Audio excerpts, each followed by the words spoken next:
iba't ibang uri ng mga estudyante kapag flag ceremony.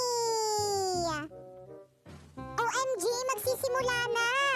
Kailangan ko ibirit ito ng bonggang-bongga. Be, anong pangalan nun? Ba't ang cute? Jojowain ko yung pagkatapos ng flag ceremony. Ang init, grabe! Ang init! Grabe! Buhay pa ako pero nasa impyerno na ako. Napakatagal naman magsimula. Ang bigat-bigat kaya ng bag ko. Bagal-bagal. Huy, Be, naamoy nyo ba yun? Ang baho. Amoy baktol. Puro kasi ligo, hindi marunong magtawas eh. OMG, ako pala!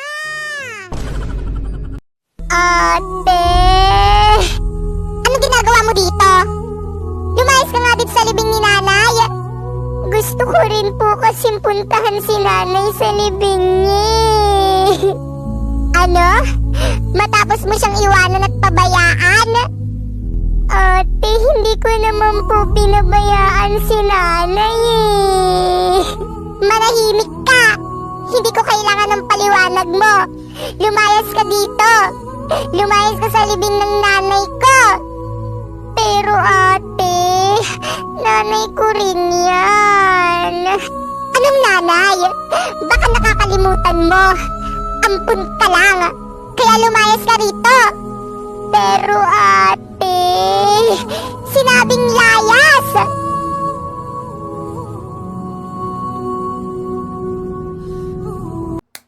So bakit nga ba ang tagal ko hindi nakakain ng balot? Kasi nga guys, naka-brace na ako ngayon. Hindi ko na makakain yung mga favorite part ko dito, itong bato. So let's eat. So by the way guys, meron nga pala ako ditong 5 balot. So yung bato guys, hindi natin kakainin kasi baka mamaya matanggalan ako ng bracket. Lagutok sa dentist ko. Ayan. So let's eat.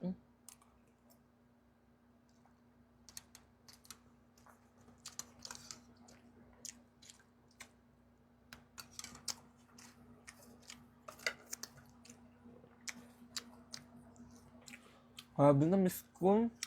Maliit lang pala guys yung bato niya. Ayan, tignan natin kung kaya ng brace natin. Kaya pala malambot.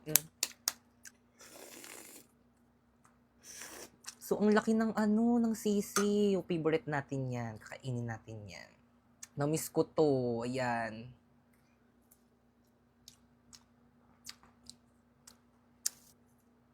Let's eat.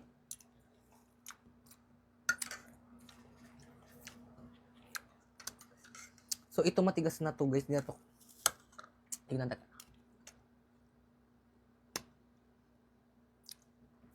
Hindi na siya kaya ng bracket ko.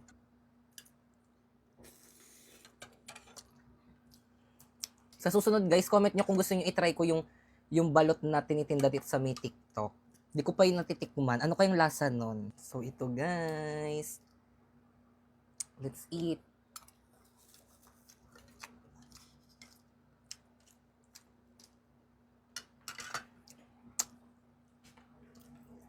Sarap.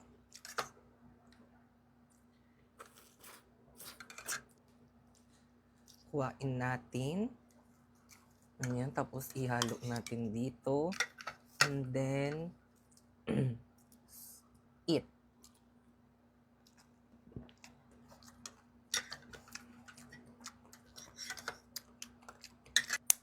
Last one.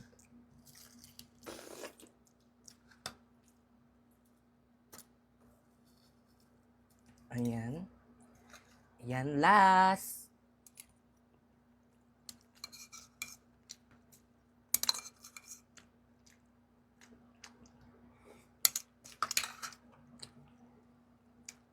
Sarap.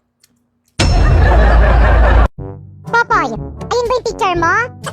Opo, ma. Tara, halika, bilisan mo. Ma'am Fernandez. Bakit malungkot ang beshi ko? Kasi binagsak mo yung anak ko. Nag-aaral naman yan na mabuti sa bahay eh. Talaga ba? Ano ba naman yan si ma'am? Nakakainis. Ang baba-baba magbigay ng grade. Bakit? Ilan ba yung binigay niyang grade sa'yo? 95 lang. Lo? Ma'am, tignan mo tong mga grades ko sa'yo. Ang bababa. Paano ba naman sumayaw. Di ka na pumasok sa klase ko. Sumayaw ka na lang. Pero bakit sinabi ang taas ng grade? Mas matalino naman ako kaysa sa kanya. Siyempre, pogi. Bakit ganun? Ang sakit ng lalamunan ko. Eh bakit ba naman kasi natin sinugod si coronavirus ng walang face mask? Kaya nga, yan tuloy, 14 days tayong quarantine. Eh hindi nyo naman kasi sinabi na kailangan pala mag-face mask. At isa pa, natatakpan yung beauty ko pag may face mask. Ano, aawayin nyo pa ako? Sabi ko naman kasi sa inyo, hindi nyo ako kaya. Madaya ka kasi, hindi mo man lang kami binigyan yung face mask mo. Eh hindi naman kayo nang hingi eh. Naririnig niyo ba yon? Bakit? Ano ang ibig sabihin ng tunog na yon? Paparating na yung ambulansya para dalhin kayo sa COVID facility. Bye! Mama! Pupunta dito mamaya yung boyfriend ko dito sa may bahay at ipapakilala ko na siya sa'yo. Ano? May boyfriend ka na? Yes! 13 years old ka pa lang ah! Uso naman yun ngayon. Nako, ako nung nasa edad mo ako, paglalaro lang ng lato-lato yung alam ko, tapos ikaw may boyfriend ka na? Nako, hiwalayan mo yan. Pero ma, bakit? Sigurado ka bang tunay yung pagmamahal niyan sa'yo? Opo, sabi niya mamamatay daw siya kapag nawala ako. Sigurado ka? Yes, siguradong sigurado. Tignan natin. Magandang araw po at... Mama, ayan na siya. O iho, gwapong binata mo naman. O diba sabi ko sa'yo, May. Sigurado ka bang hindi ka kinulam nitong anak ko? Mama naman. O ito, 1,000,000 piso. Hiwalayan mo lang ang anak ko. Paumanhin po ngunit. Go baby, tuloy mo. Hindi po mababayaran ng pagmamahal ng anak nyo ang 1,000,000 piso. Salamat po. Bye! O diba sabi ko sa'yo eh. Ma'am, o bakit yaya? Hay nako, nandito na naman yung pakialamerang katulong na yan. Magpapaalam lang po sana ako mga ma'am.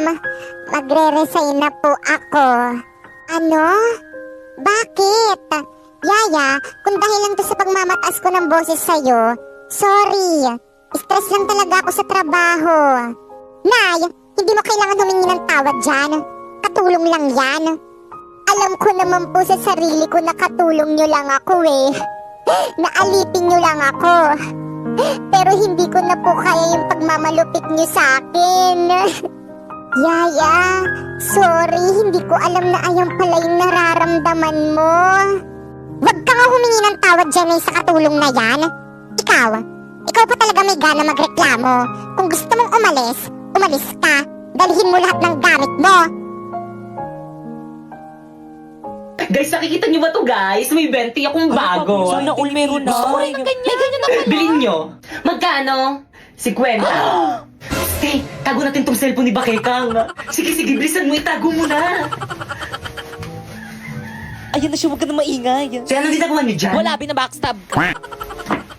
Ayan na, hanapin niya na. Oo, te, huwag ka na maingay. Saan na yung cellphone ko? Nakita niyo ba?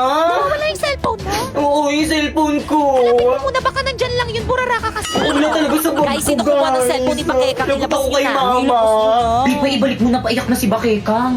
Shh, huwag ka maingay. Hintayin muna natin pumatak yung luha niya.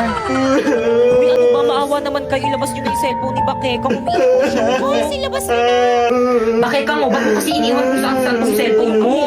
Tago ng cellphone niya. Yari ka, Pipay, piniyak. May hika pa man din yan si Bakekang. Huwag ka na umiyak, baka makita ka ni ma'am. Lagot ka. Uy, kanina yung cellphone to. Sakto, walang nakatingin. Te, ba't di ka nag-recess? Di ka sumama sa amin. Te, ang sakit kasi ng tiyan ko. Sumusumpong yung acid ko. Ang sakit. Panga. Uy, akin yan. Kaya magpapakamatay ba siya? Oo nga, magpapakamatay ka ba? Sarap. Di nawawala yung cellphone ko. Te, saan mo ba nilagay? Tinago mo ata eh. Naku, te, wala sa lahi ko yung nananago ng cellphone, no? Excuse me, wala rin akong lahing. Uy, ikaw ngayon lagi na natago ng cellphone eh. Promise, hindi talaga ako yung kumuha nun. Ilabas mo na, te. Ikaw lang naman mahilig magtago ng cellphone dito sa may classroom eh. Ay, nate, balik mo na. Magagalit sa akin si mami. Maawa ka naman. Guys, wala nga sa akin. Ba't ayaw nyo maniwala sa akin? Wala naman naniwala. Ikaw lang naman ganyan. Okay, class. Walang Ibaba maniwala mo. na. Ano kaguluhan yan? Hindi nga ako yung kumuha ng cellphone. Tahimik! Pibay! Let's go to the guidance office now!